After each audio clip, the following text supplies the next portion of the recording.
I had never felt more out of place in my life than I did that evening.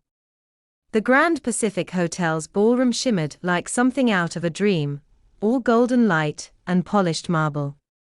The chandeliers hung above us like frozen waterfalls, each crystal catching the glow in 1,000 tiny reflections. Everywhere I looked, people moved with effortless grace. Their clothes were perfect. Their smiles were perfect. Their confidence was perfect, and then there was me. Ethan Harper, 31 years old, standing awkwardly in a rented tuxedo that felt 2 sizes too small around the neck. I kept tugging at the collar, wishing I could breathe normally. Today was supposed to be the happiest day of my life. My wedding day. The day I became part of the Langford family, one of the wealthiest families on the West Coast. I had convinced myself that I fit here. That love was enough to bridge the gap between my simple roots and Sophia's world of glass towers and private jets. But as I stood there, surrounded by senators, business tycoons, and people who lived on magazine covers, I felt like a small pebble dropped into a lake of diamonds. My eyes searched the crowd for the one face that gave me strength. When I finally spotted him, my heart softened immediately. My father stood near the emergency exit, half hidden behind a tall potted plant.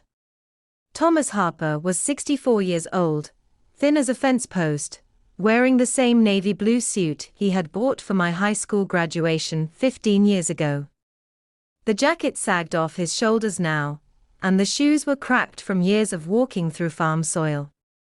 He stood with his hands clasped in front of him, trying to take up as little space as he could, as though he worried he might disturb the elegance around him. But when his eyes met mine, he gave me a soft nod. A proud nod. A nod that told me he loved me no matter where I stood. My father had raised me alone after my mother passed away when I was 6.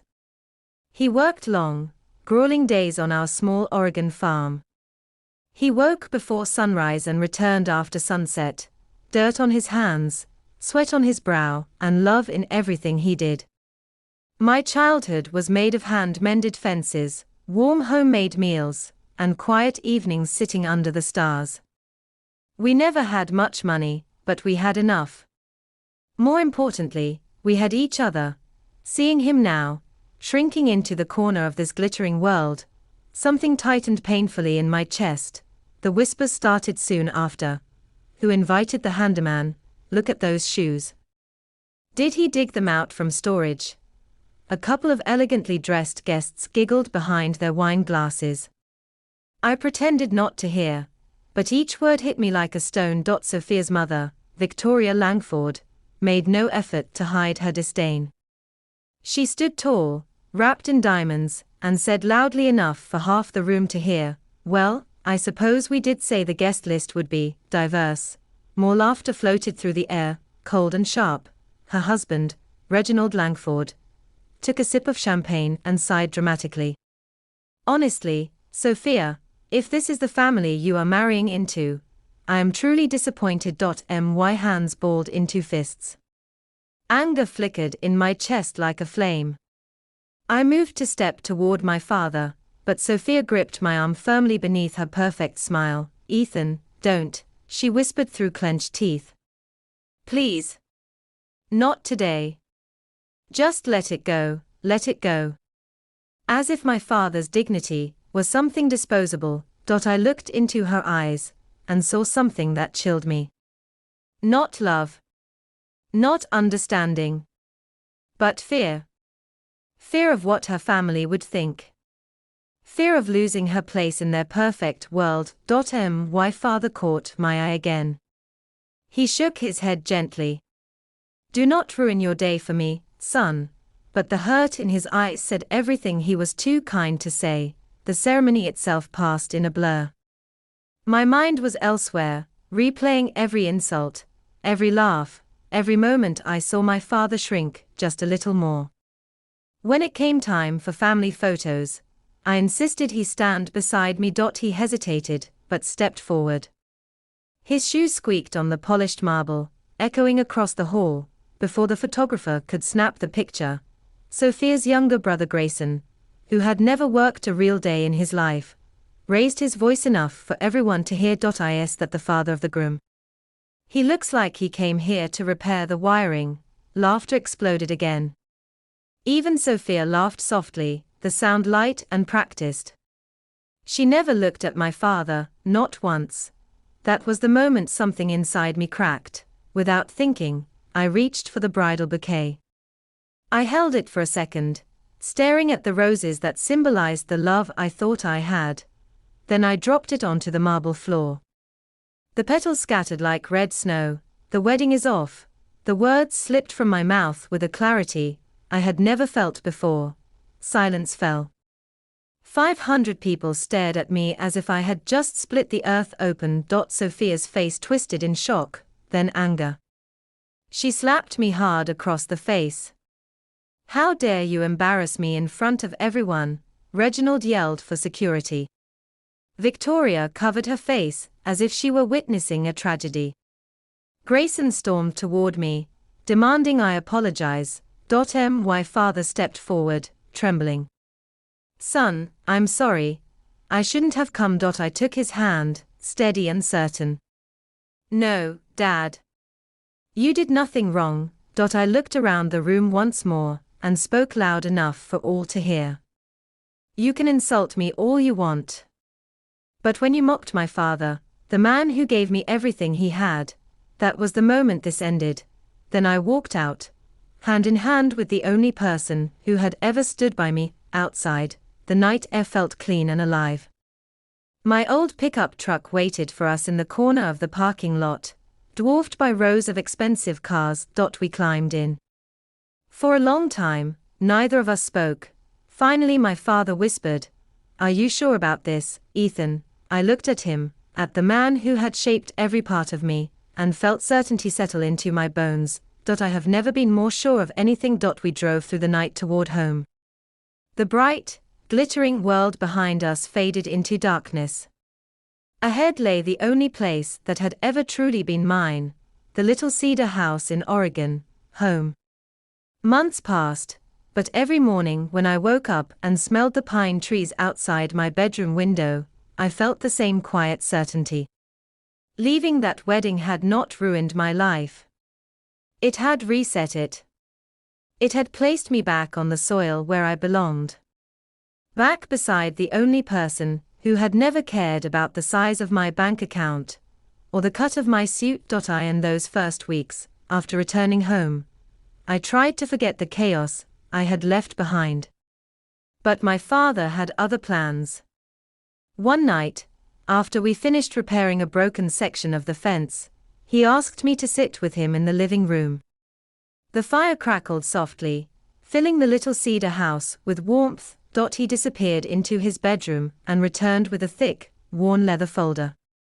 I had seen him hide it many times over the years, but he had never once opened it in front of me.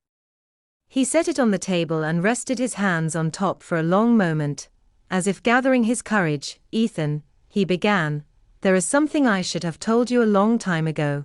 When he finally opened the folder, my breath caught. Inside were certificates, documents, records I had never imagined existed. Shares in multiple companies. Property deeds from different cities. Bank accounts whose balances seemed unreal. "Dad, what is all this?" he exhaled slowly. "Years ago, when your mother passed away, she left us a small inheritance. I promised her I would raise you to be grounded. Not spoiled. Not lost in money. I invested everything quietly and lived simply so you could grow strong in character, before you ever held wealth in your hands." I stared at him, speechless.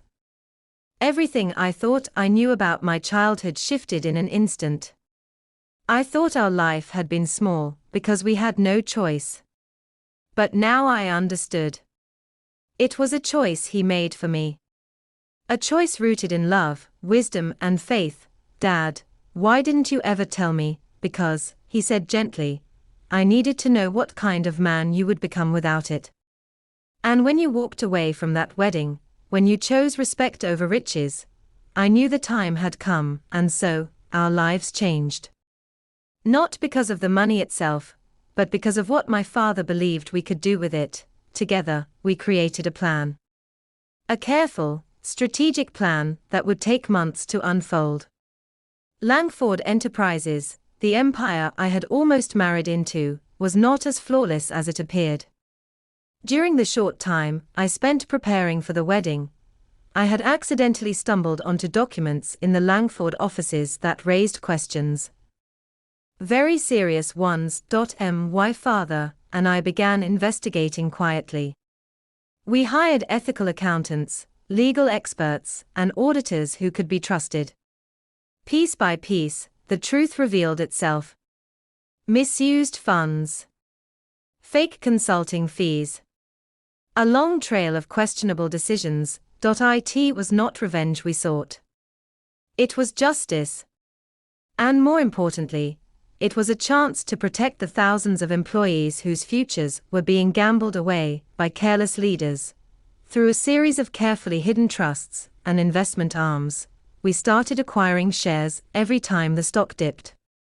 When news of small scandals broke in the media, the value fell further, allowing us to buy more without drawing attention. Within months, we controlled more of Langford Enterprises than anyone suspected.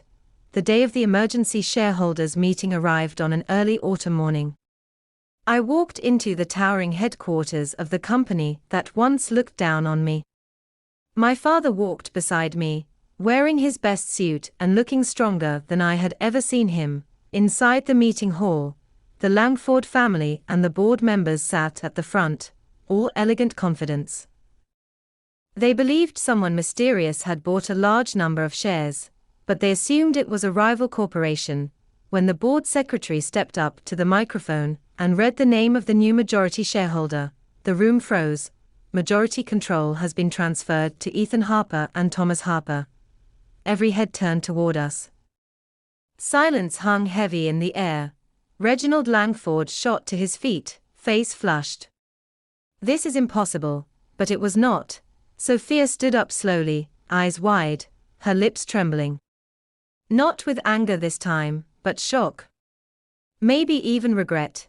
Grayson, who had mocked my father months ago, looked like he wanted to sink into the floor. I spoke calmly, my voice steady. I did not come here to gloat. I came here to rebuild a company that should have been a force for good. A company that has lost its way. My father stood beside me, silent but strong, a reminder of everything that truly mattered. The vote was held. The board chose new leadership. And just like that, Langford Enterprises became Harper and Son Holdings. The first thing I did as CEO was remove the chain of toxic policies that had made employees feel small. We raised transparency, improved ethics, and treated every worker with the respect they deserved. Productivity soared. The company's reputation began to heal. Real change was finally possible, but none of that compared to the moment I walked outside the building and saw my father waiting for me. He did not say much. He simply hugged me, the proudest I had ever seen him. And in that moment, I felt lighter than air. Weeks later, on a calm autumn afternoon at our lakefront villa, I heard the gate creak open. A familiar figure slowly walked toward me on the porch. Sophia. She wore no expensive dress, no makeup, no jewels. Her eyes were tired. Her steps were unsteady. Ethan, she whispered, I came because I wanted to apologize. Not to ask for anything. I just needed to say it. Every night I remember how your father stood there and how I laughed. And I hate myself for it. I studied her silently. The anger I once felt had faded long ago. What remained was sadness for who she had been, and hope for whoever she might become. Sophia, I said softly, some wounds don't heal by reopening them. They heal when we move forward. I hope you find the life that brings out the best in you. She cried quietly, wiped her face, and walked away. When she disappeared through the gate, I felt something inside me finally let go. My father joined me on the porch, carrying 2 mugs of coffee. We stood together, watching the sun dip below the hills, turning the lake to liquid gold. After a long silence, he said, "You turned out exactly right, son." I smiled and looked toward the horizon. "Only because you taught me what matters." We drank our coffee slowly, father and son, standing in the peace we had built with our own choices. Wealth can be gained or lost. Status can rise or fall. But the bond between us, the respect we shared, that was something no one could ever take.